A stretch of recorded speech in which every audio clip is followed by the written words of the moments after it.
Hola, buenas noches, ¿cómo les va?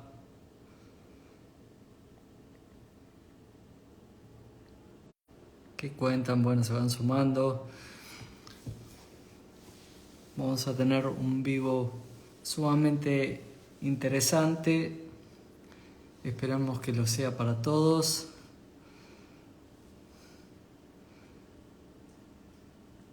Ahora, bueno, vamos a sumar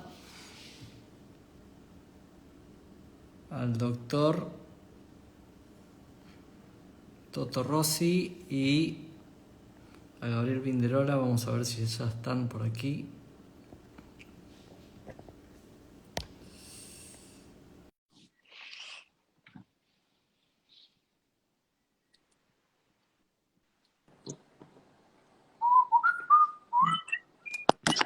Buenas, ¿Cómo anda el ¿Cómo les tridente? va? ¿cómo andan ustedes? ¿Qué ¿Todo bien? fondito metimos, Vinderola? Desde el Impresionante. Museo del Louvre estoy saliendo hoy. ¿De dónde estás? Es un departamento que es así. Era el único lugar donde había lugar para una cámara y un celular. Así que no me vamos el resto porque es paré acá, No, paré acá. Pero había un cuadro y dijimos vamos a aprovecharlo. Los maté con el fondo. increíble. Y tampoco vamos a Vinderola preguntar vuelve a Santa cómo Fe y no lo estás. conocen. De la camisa para arriba, perfecto, pero de la camisa para abajo no preguntamos tampoco que No. muestre porque No me hagan mostrar porque depende si es Croacia es una cosa, si es y Brasil es otra. es más fuerte que vos. Tengamos una noche en paz. Bueno, tenemos mucho ¿Cómo para andan? ¿Todo hablar. bien? Todo Bien, muy bien, todo contento. muy Vamos. bien. Así que si les parece, Excelente. arranquemos. Vale, podemos hacer Buenísimo. una mínima presentación cada uno y ahí arrancamos a hablar un poco del tema este del Vigo, ¿no? ¿Les parece? Dale, Dale. contanos tú, de vos, Fabio. ¿Cómo llegó Fabio Nachman a ser lo que es Fabio Nachman? Bueno, Fabian Achman es clínico y gastroenterólogo. Eh, Estoy como jefe del servicio de gastroenterología de la Fundación Favaloro aquí en Buenos Aires, en Capital Federal. Eh, Fui presidente de la Sociedad Argentina de Gastroenterología el año pasado. Eh, y eh, Tengo varias publicaciones hechas básicamente, sobre todo en enfermedad celíaca, cuando estuve en el Hospital de Gastroenterología en el servicio de intestino delgado, junto a varios genios como el doctor Julio Bay, Maurinho, Smeckwell, Sonia Niveloni. Bueno, ahí tengo el mayor número de publicaciones y ahí aprendí todo lo que tiene que ver más con la publicación, con la investigación y poder entender cómo es esto del nivel de evidencia que siempre estamos hablando, ¿no? Bueno, Bárbaro. qué grande.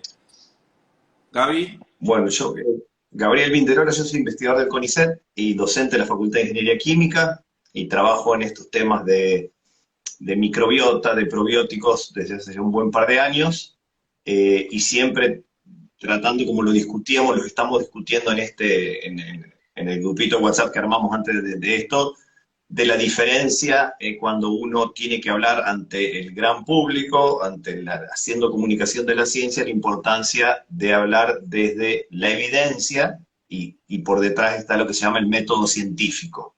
No es lo que me pasa a mí, lo que me contaron que a una persona le dio resultados, sino que vamos a hablar a partir del conocimiento que se genera haciendo lo que se llaman los estudios clínicos, la evidencia, y un poco lo que nos trae es esta cuestión de que hay mucha cosa dando vuelta, no todo tiene evidencia, y muchas veces esto, como todo, todos temas nuevos generan una autopista, pero también un camino de cintura, donde a veces alguien quiere ir más rápido, proponiendo cosas que no están, bueno, un poco hoy en día es hablar un poco de eso para que, como siempre decimos, para que esto sirva un poco a la gente que está escuchando del otro lado. Tot. qué bueno. Bueno, gracias. Gracias por promover este vivo, chicos, así que genial. Yo soy médico especialista en nutrición, soy docente de pregrado, de grado en la carrera de nutrición acá en la UNLP, de fisiología, y también dirijo algunos posgrados. Me apasiona el mundo de la nutrición, el mundo de la medicina, y en este camino que llevo recorrido también me encuentro lo que vienen diciendo ustedes, de ver cosas que dicen generar algo que no van a generar, o que puede que generen una parte sí y otra no, o sea, que esté utilizada la herramienta, que está buenísima, de forma inadecuada. Así que, como para aportar un disparador más, y comenzamos de lleno, venía pensando recién mientras llegaba a casa, digo, yo siento que hay personas que no tienen mala intención en comunicar algo que considero yo que es equivocado, y creo que lo quieren hacer para ayudar a otras personas, y eso está buenísimo, y habrá que modificar la herramienta. Y también siento que hay personas que saben que lo que hacen realmente no sirve, y lo siguen haciendo. Entonces esa distinción quería también traer acá, como para arrancar con todo. Así que bueno, Fabio, te hago una pregunta disparadora, que va más a lo individual y también un hilo con todo tu bagaje académico. ¿Vos qué sentís de esto? ¿Por qué crees que aparecen tantas cosas promoviendo curas milagrosas o cosas increíbles que a nosotros tres nos encantaría que así sea? Porque si hay algo que decir es que nos encantaría que muchos de esos métodos funcionen realmente, porque nos solucionarían un montón de cosas. Pero ¿por qué crees que pasa esto? Yo, yo creo que hay varios factores. Hay varios factores. Dicen que lindo gato. Ahí, Que aclaren mejor, bueno, es verdad, es verdad. Gilda. Probablemente sea el que tenés entre las manos.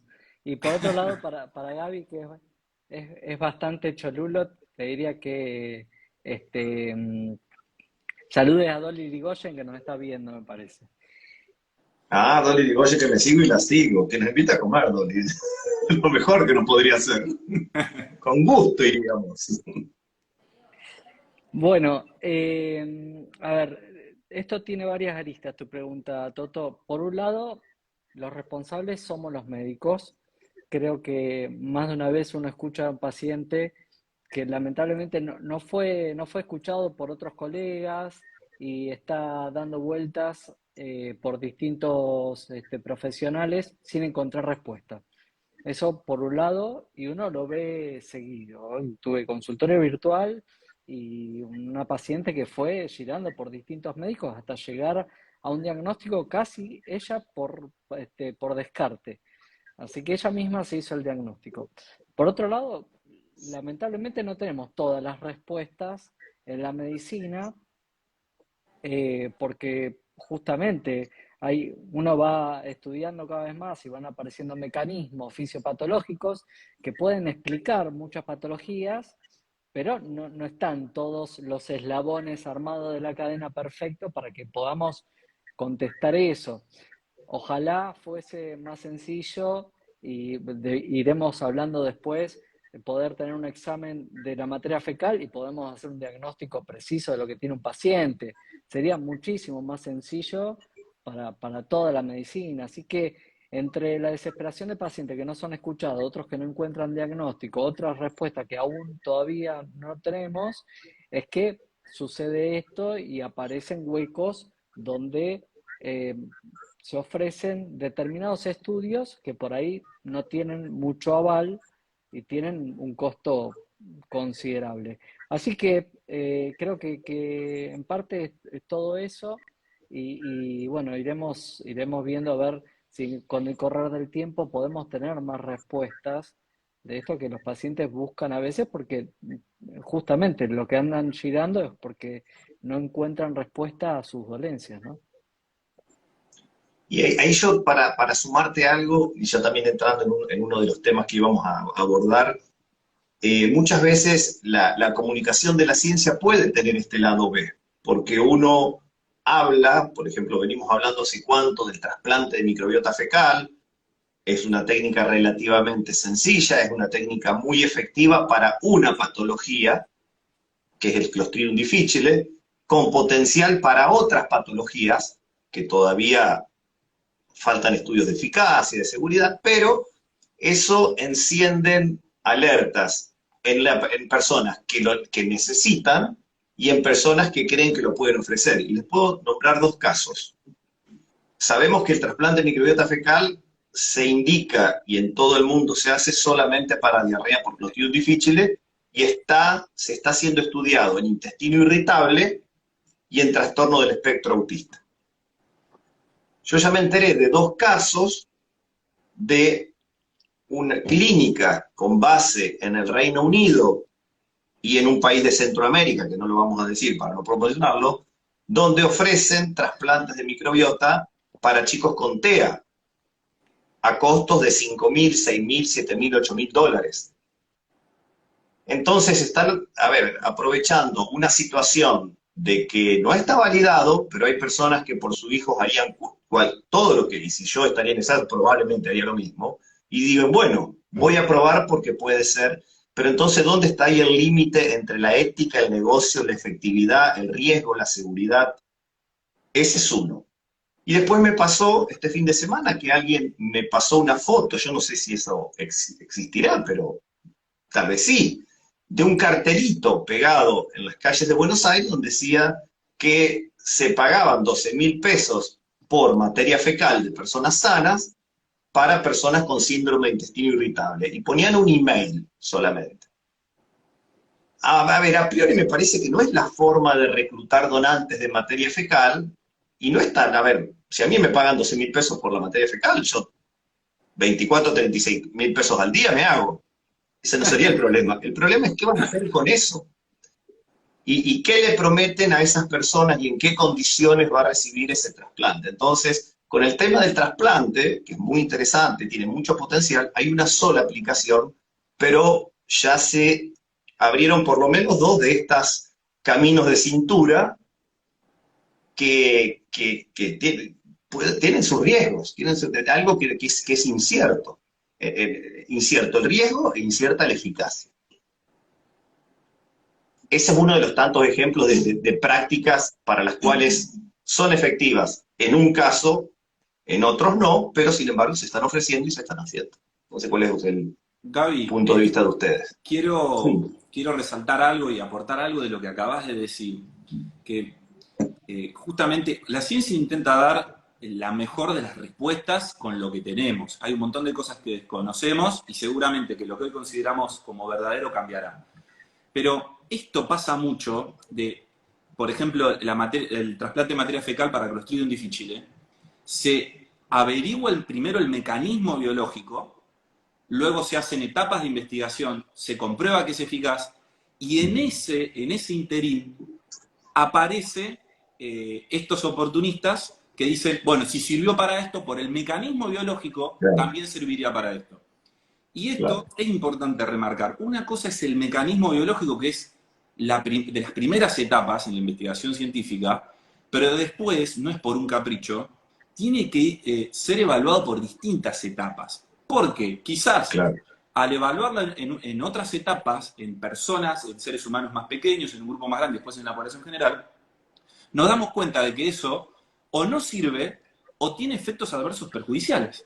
Entonces, por eso es importante remarcar esto de que no se puede extrapolar una utilidad para algo para otras cuestiones. Entonces, eso es uno de los errores que veo yo muchas veces, que incluso me ha pasado, y seguro ustedes también, de que hasta me entusiasma y a veces me confunde a mí, de por qué la persona puede equivocarse o por qué aparecen los oportunistas vendiéndote algo que todavía no tiene eficacia comprobada, ¿no?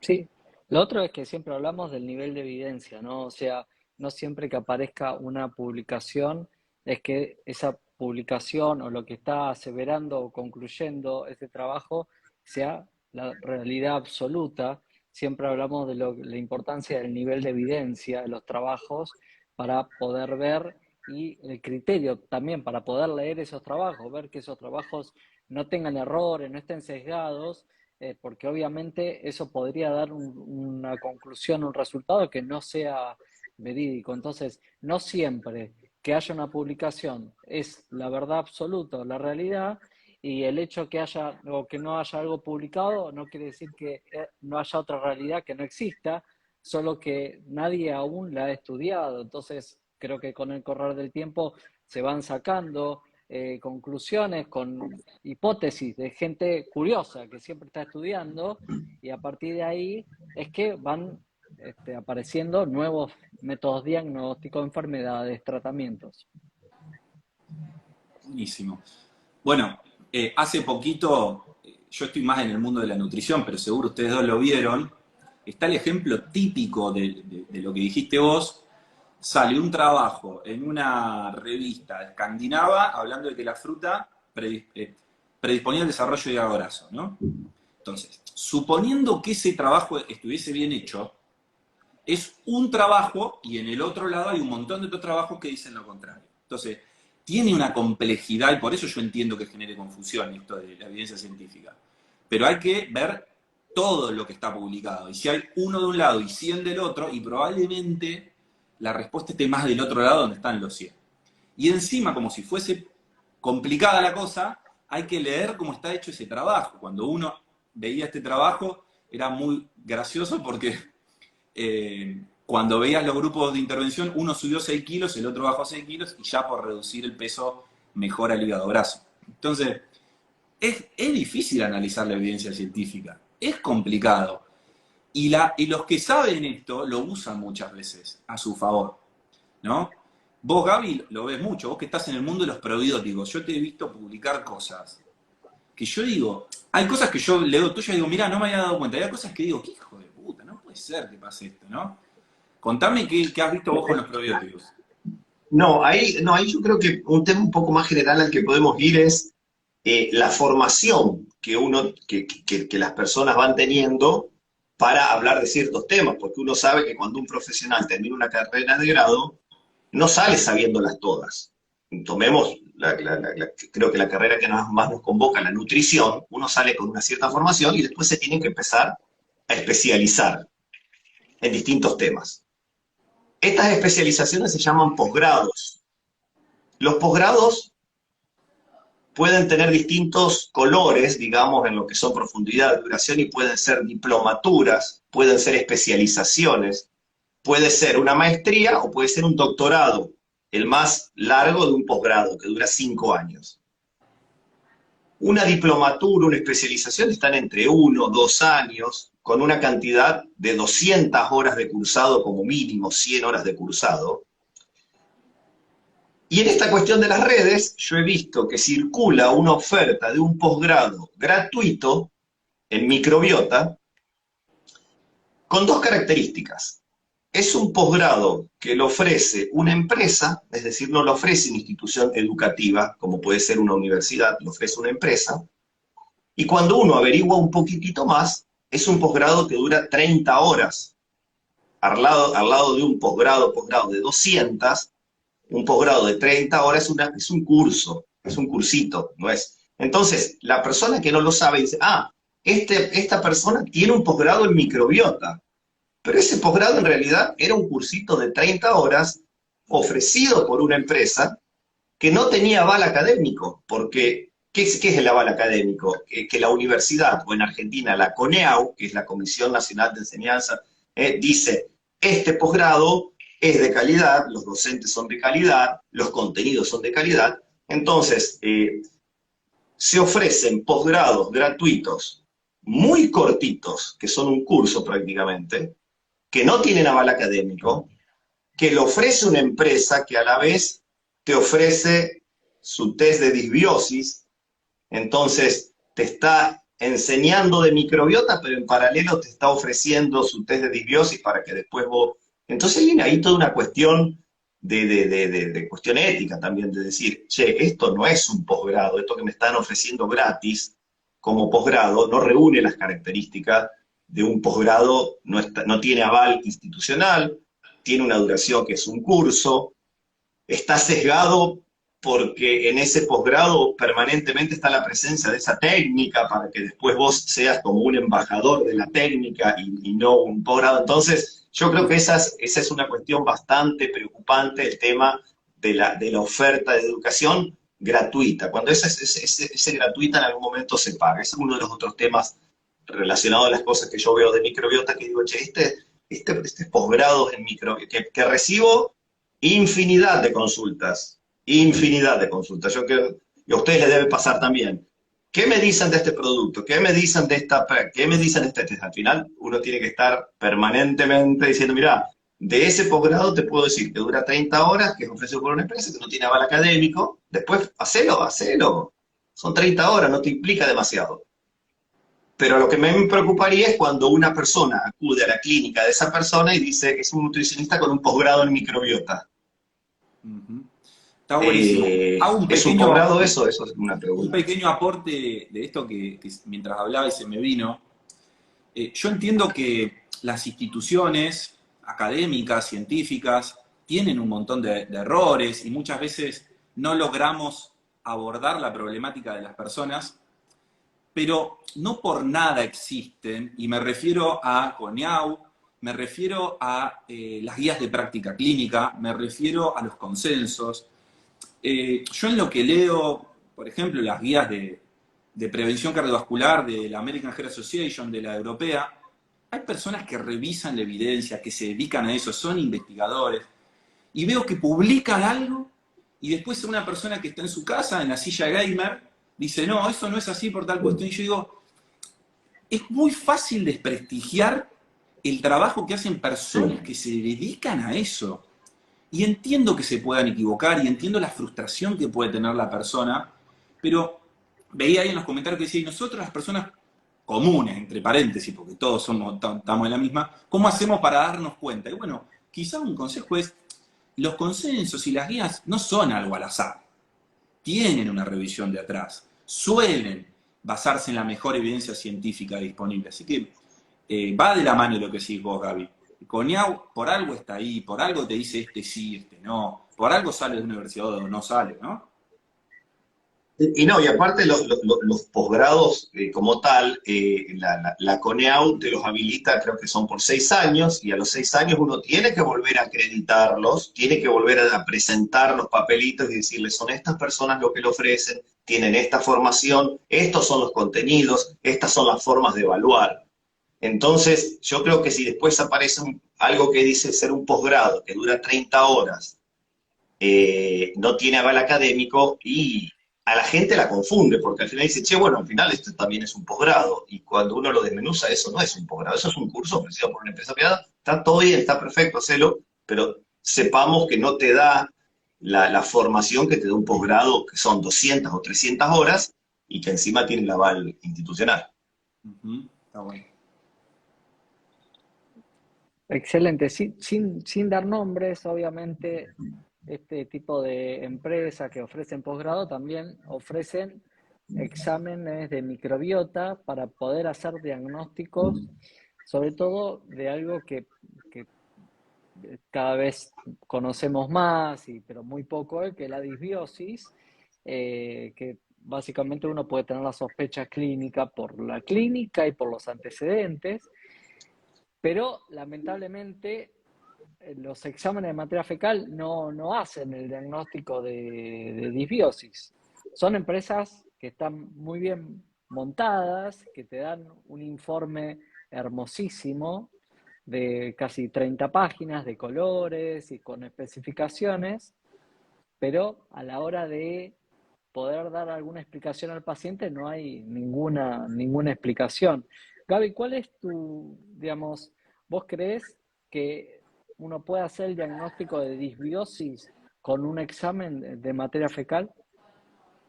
Esto me va a llevar unos minutos, pero creo que vale la pena. Estamos La microbiota, esta respuesta. La microbiota todavía no se termina de conocer. El 5 de julio salió en Nature un paper nuevo donde se habían analizado 54.000 muestras, y se encontraron 310 especies que nunca se habían encontrado. Es decir, todavía no terminamos de conocer qué microorganismos tenemos. Más se estudia, aparecen más microorganismos nuevos. Con esto quiere decir que tampoco sabemos cuál es la microbiota normal. Porque si traemos 100 personas le hacemos 100 personas que están sanas, que no tienen ninguna sintomatología clínica gastrointestinal. Yo me siento sano. Y le hacemos un estudio de microbiota, todas van a dar diferente. Y si yo a esas mismas personas se los hago mañana, todas van a dar diferente respecto al día anterior. Y si yo traigo otras 100 personas, le van a dar diferentes, es decir, no hay un consenso de qué es una microbiota normal. Si no sabemos qué es una microbiota normal, tampoco se sabe, no hay una relación biunívoca, es decir, esta microbiota caracteriza esta enfermedad. Es decir, si yo te doy una muestra de materia fecal a ciegas y vos haces el análisis, no hay forma de que vos me digas si esa microbiota pertenece a una persona con diabetes, con intestino irritable, con celiaquía, con lo que sea. Siempre se termina siendo al revés.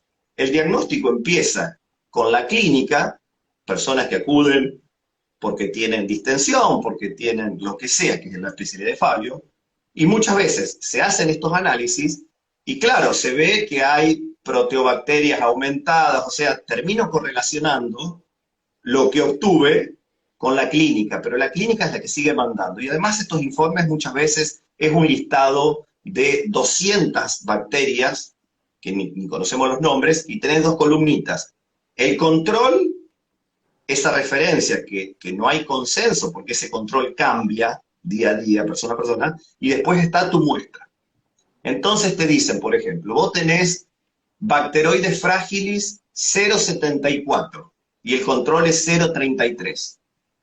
¿Cómo hago yo nutricionalmente para bajarte el bacteroide frágilis del 0,74 al 0,33? O subirte el Fusobacterium de tanto a tanto. No hay una relación entre los alimentos y subirte y bajarte 200 especies que tenés en el intestino.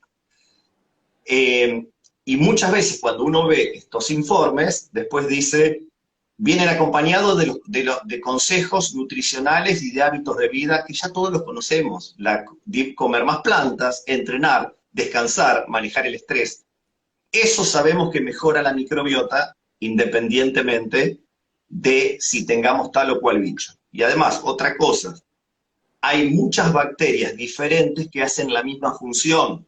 Entonces, no importa si yo tengo A y vos tenés B y Fabio tiene C, lo que importa es que todas cumplan la misma función. Entonces, estos test que me dan un elenco de bacterias con un control, tienen estas dos limitaciones, que ese control no tiene consenso, y ese control cambia día a día, y que después no hay una relación biunívoca entre ese control que ya está sesgado y las bacterias que vos tenés en el intestino. Entonces terminan decorando una situación. A ver, si yo te doy una muestra de sangre y vos encontrás que el hierro está bajo, decís esta persona tiene anemia.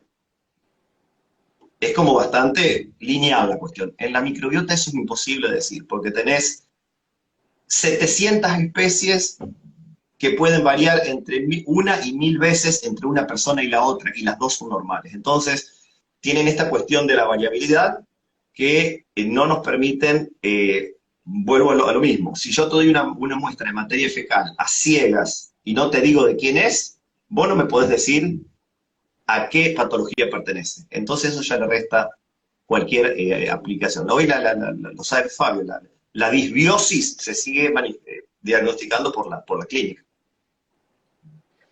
Bien, Muy de bueno. estos estudios se reciben en el consultorio muchos, después de que han pagado en dólares y valores que superan los 300, 400 dólares, y en Europa cuestan más, y la verdad vienen al consultorio y te dicen, doctor, le quiero mostrar esto, mire, le digo, con el mayor de los respetos, está muy lindo, pero no sirve, le digo, no tiene ninguna aplicación.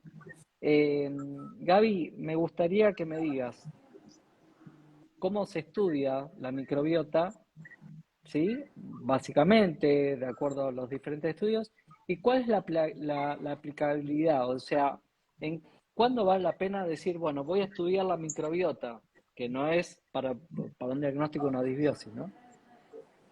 Sí, el estudio de microbiota se hace secuenciando el material genético de las bacterias y eso ya es una visión parcial porque no estamos viendo los virus, las levaduras, los hongos que hay. Entonces, ya primero, estos test de disbiosis tienen la limitación que solo miran bacterias, no miran ninguna otra de estas cuestiones. Estos test se usan para los estudios clínicos, para caracterizar y para ver las respuestas a las intervenciones nutricionales. Cuando se le da a una persona, se la pone a consumir plantas diversas, está ese famoso estudio de las 30 plantas por semana, se ve que esa persona aumenta la diversidad microbiana. Cuando una persona nace por parto vaginal, un bebé por parto vaginal y toma leche materna, con estos estudios se puede ver que tiene el intestino enriquecido en bifidobacterias. Pero son para caracterizar estos estudios y para hacer propuestas nutricionales generales. Pero a nivel individual, como vos decías, Fabio, Pero no son funciona. Pero, pero ahora decir lo que es son importante, poblacionales, no individuales. no individual, exactamente, y poblacionales con la variabilidad, sabemos que hay personas que responden y que no responden. Ahora, ¿cuáles son los test de disbiosis que sí? Porque muchas veces dicen, pero yo me hice el del aire expirado, ahí estamos hablando de otra cosa. ¿Cuáles son los test que vos usás en el laboratorio que sí están validados y que sí indican una disbiosis? Bien, en general cuando hablamos de sobrecrecimiento bacteriano de intestino delgado, ¿sí? O SIBO, por la sigla en inglés, que es el aumento de las unidades formadoras de colonia de bacterias en el intestino delgado por encima de lo que debería estar, y ahí es cuando antes se hacía algo que es muy difícil de llevar a cabo, que es el aspirado duodenal para poder contabilizar y cultivar las células.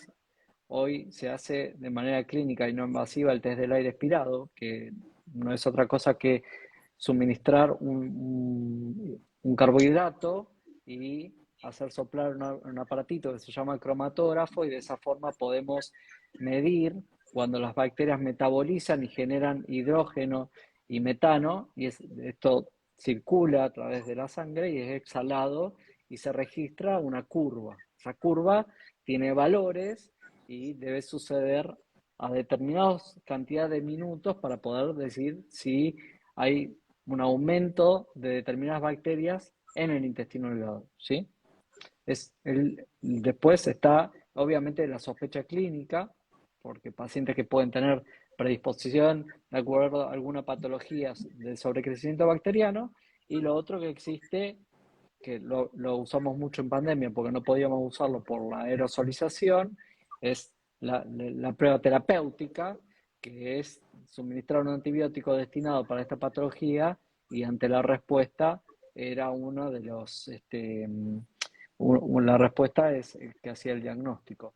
El test del aire expirado tiene sus limitaciones, tiene una sensibilidad que va del 42 al 54%, o sea, es la capacidad que tiene para diagnosticar pacientes con SIBO, o sea que tiene sus limitaciones, por lo Es cual como que el hecho de que te acierta en la mitad de los casos. ¿Quiere decir eso? un poquito más de la mitad. Un poquito más de la mitad.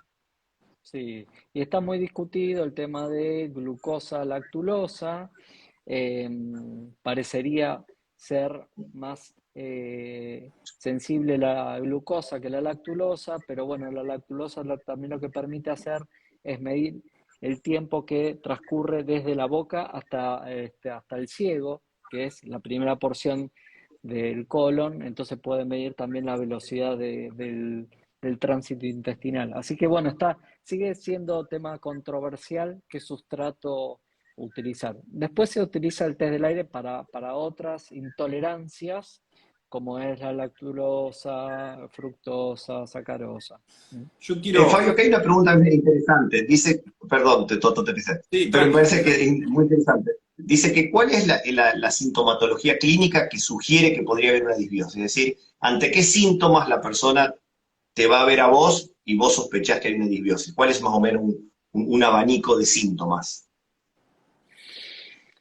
La verdad que es una sospecha clínica, es muy flu porque en realidad uno empieza a interrogar antecedentes, que ya lo hablamos muchísimas veces con Gaby, que es el canal de parto cesárea, lactancia, el haber recibido antibióticos y algo que estamos viendo muchísimo es la exclusión de alimentos, ¿sí? Las dietas bajas en FODMAP, por ejemplo, que muchas veces se ponen y se dejan, o pacientes que van cada vez, se van sintiendo peor y van cada vez más limitando su dieta y terminan comiendo pollo y zanahoria, por ejemplo, terminan generándose una disbiosis, Claro. ellos o los profesionales que lo atienden, ¿no? Y terminan generando una disbiosis. Después la sospecha es síntomas digestivos varios, entre primero enfermarse seguido, y ahí aparecieron muchos trabajos con respecto al COVID, y lo vimos, trabajos con muchísimos participantes que tenían más susceptibilidad al COVID y a la severidad, pero vemos pacientes que suelen tener más gastroenteritis, más enfermedades y síntomas por ahí extradigestivos que vemos que son dolores articulares tipo polmialgia, cefalea, cansancio, trastornos en la Fabio, piel. y cuando uno va al baño y ve la caca es un indicador, ¿nos puede dar una idea? Si tenemos, en esta famosa escala de Bristol que hay un lugar donde uno se plantea y dice, acá estoy bien y acá no, ¿cómo es esa? Esa siempre me llamó la atención. Es muy complejo, yo creo que esto hay que analizarlo con cada paciente y sentarse diciendo, preguntando, interrogando a ver qué comió previamente, qué manifestación, si esto se da con alguna comida, porque también puede haber alguna intolerancia alimentaria y confundir lo que es una disbiosis. En general, difícil pensar, sí, suelen tener más cuadros de meteorismo, puede alternar diarrea, constipación, pero difícil viendo la materia fecal decir esto es una disbiosis. Creo que tiene que ver más con la sospecha clínica y ir interrogando al paciente.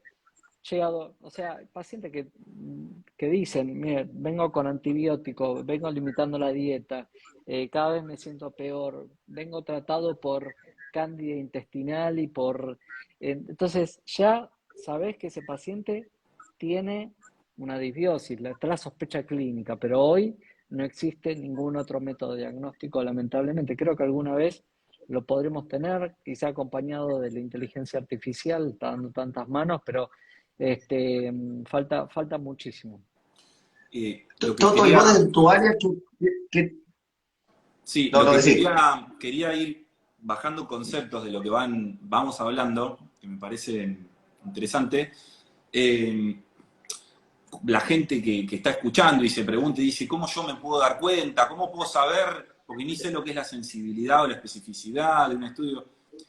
Primero, si algo que estás viendo es demasiado disruptivo y llamativo, por lo menos duda, como pauta número uno. Pauta número dos, y lo que fueron trayendo ustedes, la ciencia no tiene todas las respuestas y de hecho muchas veces la mejor herramienta que tenemos tiene limitaciones. Todo esto a favor de lo que acabo de decir, es decir, si hay algo muy mágico que te están mostrando y probablemente ahí tengas que dudar y buscar. Y antes de pasar una cosita que quiero contar, hay la mayoría de los pacientes, ustedes lo saben, buscan en Google y van a encontrar cualquier cosa. Hay algunas páginas diseñadas para personas no dedicadas al mundo de la medicina o de la ciencia. Por ejemplo, Medline Plus es una página que pertenece a la Biblioteca de Estados Unidos, que está diseñada para gente que no se dedica a la ciencia y que hay información de calidad. Que no van a encontrar un tratamiento y un diagnóstico, pero te va a orientar y te va a decir, mira, puede ir por acá, consulta a un profesional, ¿no? Eso no quería dejar pasarlo. Y después otra cosa que estuvimos charlando entre los tres ahí en el grupo y que vi que Fabio lo compartió y yo también lo tengo en mi red, en Instagram, nada más hemos replicado, no lo hemos diseñado con Fabio, es el tema del nivel de evidencia. Que eso también una persona que no sea específica de la ciencia se puede dar cuenta, porque no es tan difícil. Es decir, bueno, a mí me dijeron que este trabajo científico demostró, uno típico voy a traer, que el maní aumenta la progresión de cáncer. y sin dedicarte a analizar un trabajo científico, vos lo que podés analizar es en dónde fue diseñado. ¿Fue diseñado en roedores? ¿Fue diseñado en animales humanos? ¿Fue diseñado en humanos? Ya eso es un filtro enorme, porque hay una pirámide de evidencia científica en el que el nivel más bajo es trabajos in vitro, es decir, en placas, en células aisladas, luego vienen en animales no humanos, y luego ahí empieza a aparecer humanos. Y dentro de eso hay un montón de escalas diferentes. Eso es un filtro que uno puede aplicar. En el del maní era in vitro. Entonces vos decís, bueno, esto que yo estoy leyendo no es que está mal, es lo que dio el trabajo científico, pero no me tengo que agarrar de ese trabajo. Y eso lo puede hacer cualquier persona, ¿no? Y después, otra de las cosas que también puede hacer cualquier persona es, a mí me dijeron, a mi abuela que comió salamín hasta los 95 años y fumó 20 cigarrillos por día, le funcionó eso. Bueno, también aplicando la pirámide de evidencia científica, eso está en la parte inferior y se llama caso anecdótico o caso reportado si está bien diseñado y publicado. Entonces, empezar a separar la paja del trigo puede ser muy difícil, pero hay cosas que uno lo puede hacer. Es decir, ¿fue un trabajo en humanos? ¿Fue un caso aislado reportado? ¿O fue aplicado en un montón de personas, seguida por un montón de años y comparado con un grupo control? Eso es lo que les quería aportar antes que me olvide. Bueno, lo importante es que arriba de toda la pirámide están los metaanálisis, las revisiones, las guías, que obviamente ya pasaron muchísimos filtros. Y donde aparece un metaanálisis o una guía, es que realmente probablemente ahí haya mucha realidad, porque ya pasaron, son muchos trabajos, muchos filtros, mucho análisis, y seguramente no va a haber errores ahí, ¿no? Eso es importante, ¿no? Eso está al tope de la evidencia Hay científica. algo que quiero destacar, que ustedes hablaban, que la importancia de la precaución a la hora de comunicar. Cuando uno ve a alguien que publica y es serio, siempre va a decir probablemente, hasta el día de la fecha parece que vamos por acá. Entonces eso también son cosas que uno va viendo, ¿no? Yo escuchaba a Gaby y Gaby decía, bueno, hasta hoy se viene publicando esto. Eso también es una pauta que hay que estar atenti. Vos sabés que vi un par de preguntas que no quiero dejar pasar y después quiero que, porque nos queda parte de los ítems que no quiero terminar vivo sin tocar, es el hecho de, porque aparecen libros, ¿sí? Con recomendaciones, por ejemplo. Eh, Buenísimo.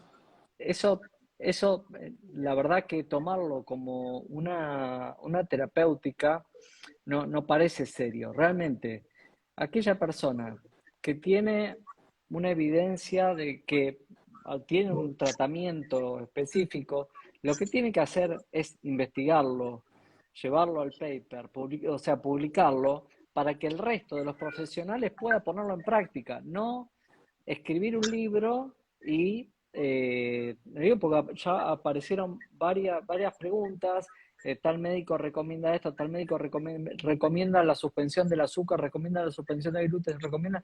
La verdad es que no se debe manejar así. Y lo otro es, porque vi preguntas con respecto, ¿qué opinan con respecto a la dieta del gluten y la caseína en los pacientes con trastorno del espectro autista? Sin, sin ánimos de ofender, porque se enojan y después atacan, hay determinado número de pacientes autistas que tienen anticuerpos específicos contra la gliadina y esos pacientes aparentemente responden mucho mejor a la dieta libre de gluten, ¿sí?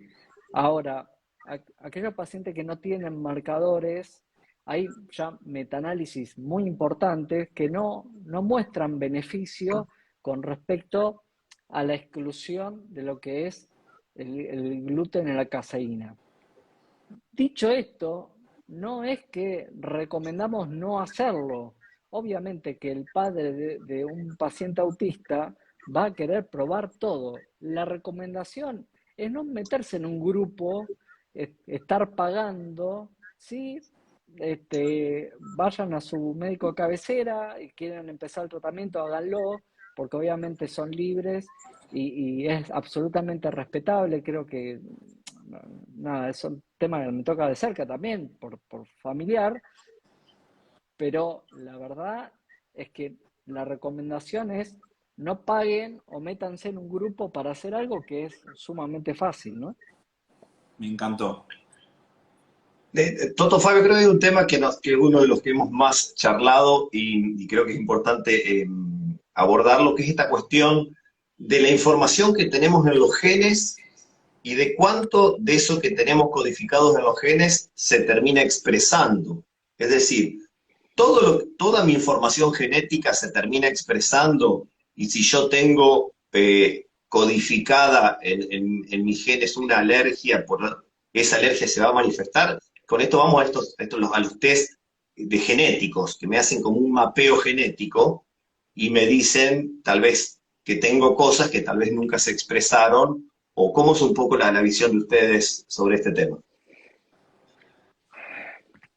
Con respecto a esto, vamos a explayarnos un poquito, pero un poco por esto trajimos el vivo junto con el examen de materia fecal para hacer el diagnóstico de disbiosis, cosa que hasta la fecha no hay evidencia.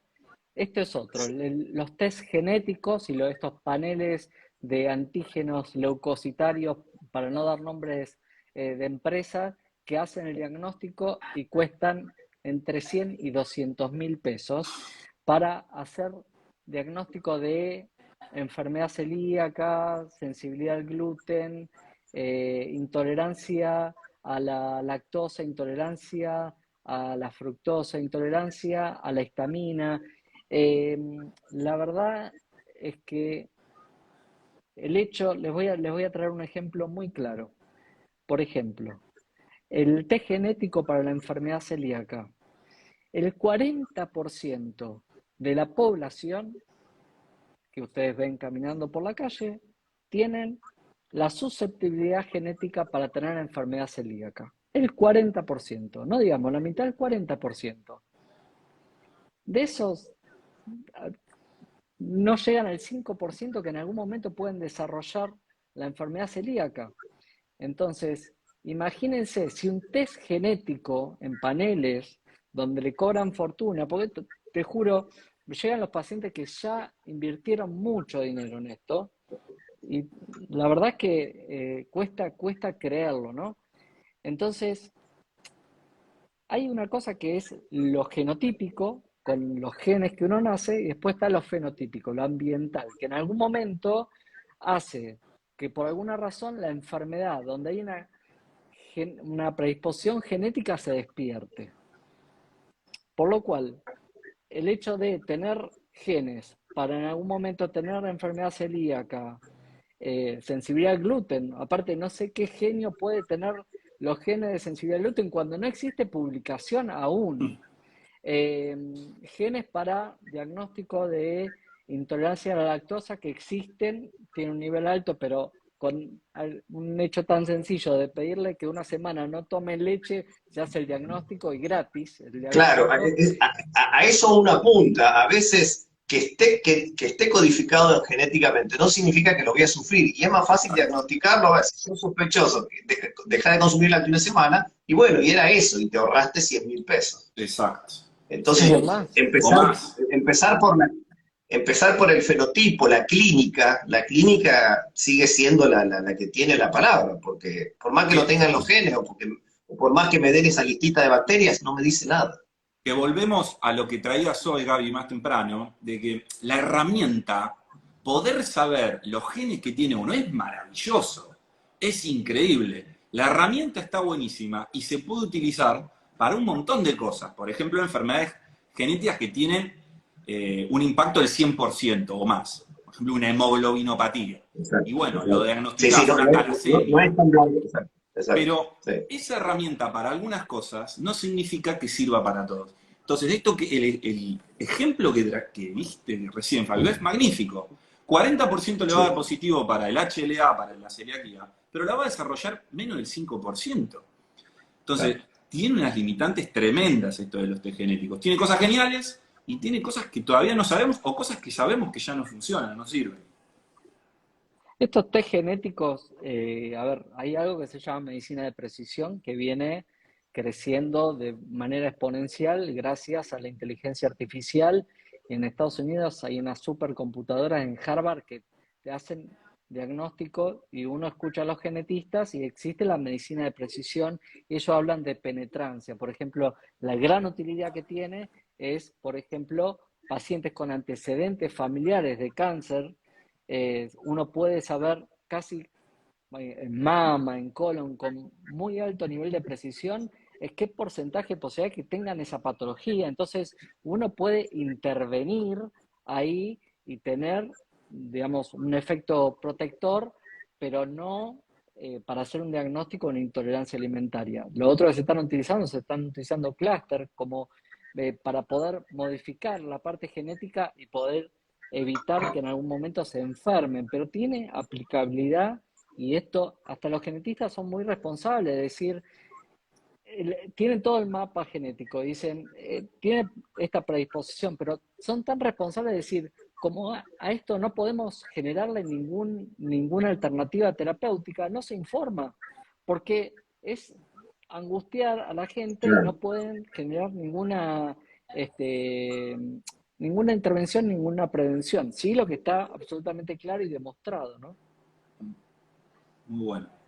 Sí, porque muchas veces yo lo escucho a usted decir que se generan restricciones alimentarias sin sostén que también afectan a la calidad de vida y a desarrollar una vida plena, completa. Personas que se cuidan o de no comer tal o cual cosa, que probablemente nunca en la vida tengan problemas con eso y terminan evitando nutrientes, evitando Sí, cosas que les gustan. y vos sabés que hay algo que en lo que trabajo yo, que es la nutrición, que pasa muchísimo, que es muchas veces, y yo lo escuchaba a Fabio, lo trae, está el tema de la acción por omisión, ¿no? Que confunde mucho. Es decir, mirá, Toto, yo saqué el gluten y se me fue la inflamación, ¿no? Y en realidad es porque sacaste el gluten, o es en realidad porque dejaste de meter frutanos, o porque dejaste de comer porquerías y empezaste a comer más fruta, más vegetales. Eso también hay que tenerlo en cuenta. Por eso el caso individual no deja de ser un caso anecdótico. Y hay que evaluarlo en particular. Que está muy bien para la persona que le funcionó, pero Tal un cual. profesional de la salud no puede hacer recomendaciones en base a casos individuales. Tiene que hacer recomendaciones con lo que es así. La ciencia tiene sus limitaciones, hay que reconocerlas, pero las recomendaciones hay que hacerlas con evidencia, no con lo que le pasó a una persona. Exactamente. Bueno, el hecho de la ciencia tiene limitaciones, sí, en realidad, si alguien, bueno, a ver, también se enojan, ¿por qué la ciencia tiene limitaciones? Por algo estamos hablando del gluten, por algo se conoce el gluten, por algo se llegó hasta donde se llegó, es gracias a la ciencia. Entonces, el hecho que por ahí no haya una respuesta, no puede alguien que dice, no, no, como la ciencia no tiene, si alguien cree que realmente tiene una solución para una patología, tiene que demostrarlo. O sea, si está totalmente convencido, tiene que llevarlo a la investigación y a la publicación. Es así. De esa forma va a ayudar a mucho más personas de lo que puede tener a su alcance la mano. Exacto. Sí, sí. Clarito. Algo que por ahí dejé de mencionar, con respecto al autismo, la recomendación de si por ahí quiere hacer dieta, primero hagan los exámenes para ver si hay anticuerpos. Primero, antes de someter a una dieta, hagan los exámenes. Después son libres, pero el examen puede hacer el diagnóstico de una sensibilidad al gluten y una enfermedad celíaca. De esa forma cambia completamente todo. Se me había quedado colgado, perdón. No, no, excelente. Excelente. Bueno, son y 57, no nos queda mucho. Si quieren podemos ir cerrando algo cada uno y nos despedimos. Y podemos hacer una parte B con todo gusto, ya saben. Sí. No, yo creo que esta cuestión porque muchos de los comentarios, bueno, ¿y a quién escucho? Yo creo que hay que escuchar varias voces, cuando el mismo mensaje viene de varias voces, y ahí ya da un cierto grado de decir, bueno, por ahí probablemente la cuestión va por acá, pero sí, yo entiendo que las redes sociales ayudaron muchísimo, pero también han creado muchísimo ruido. Eh, como todo tiene su lado B, y bueno, nada, seguir educando y reconociendo las limitaciones y reconociendo que lo que hoy decimos, tal vez dentro de 5 años va a ser diferente. O sea, de tener la humildad de decir, esto es lo que sabemos hoy y esto es lo que no sabemos. Bien. Y de ahí para adelante. Bueno, tomo la palabra y te dejo el final, Fabio. Yo creo que si algo es demasiado mágico y disruptivo, probablemente haya que dudar. Quizás en un futuro, ojalá, eso que era tan mágico resulte validado por la ciencia, pero eso es una pauta que uno puede tener. Otra es el aval académico de lo que uno se está formando, y otra es las palabras y las cosas que ustedes vean, siempre Claro, dudar. Siempre dudar. que Siempre eso es muy bueno lo que... es lo mejor, por ahí me parece. Gaby, sí, decías. Gaby. No, que es muy bueno lo que trajiste, que eso que es lo más fácil que las personas pueden tener a su mano. A ver, voy a hacer una especialización, voy a preguntar, ¿esta especialización cuántas horas tiene? ¿Está avalada por una universidad? ¿Está avalada por la CONEAU? Eso es lo más fácil que una persona, un profesional, si quiere especializarse en algo, averiguar la calidad de en lo que se va a especializar. Tal cual, tal cual. Fabio. Yo creo la soberbia es lo peor que puede pasar en nuestra profesión. Creo que hay que ser absolutamente humildes. Siempre tratamos de divulgar lo que está demostrado y no hablamos de otra cosa, no hablamos de la experiencia personal. Y hay que saber por ahí estamos hablando de que el gluten sí causa determinada patología más allá, pero hay que ser humildes y saber, saber aceptar eso.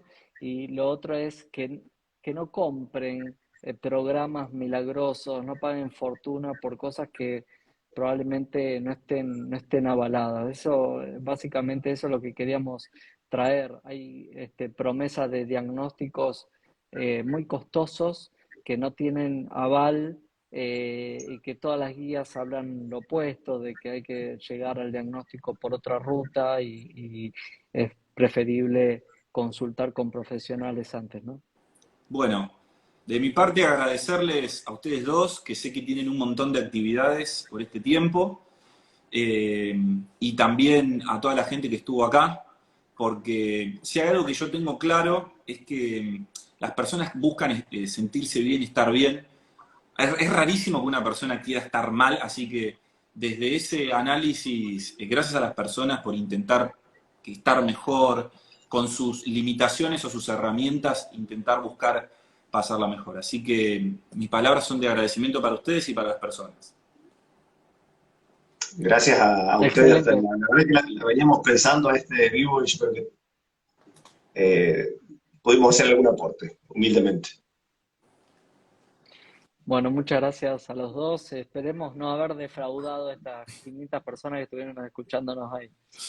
Bueno. Fabio, y queda en tu muro guardado, porque mucha gente después nos pregunta si queda guardado. Siempre queda guardado en el muro que inicia, así que... Excelente. Sí, bueno, y nos queda la invitación de Dolly Irigoyen, creo que saco esa, que la vi por ahí que mandó unos aplausitos, la queremos.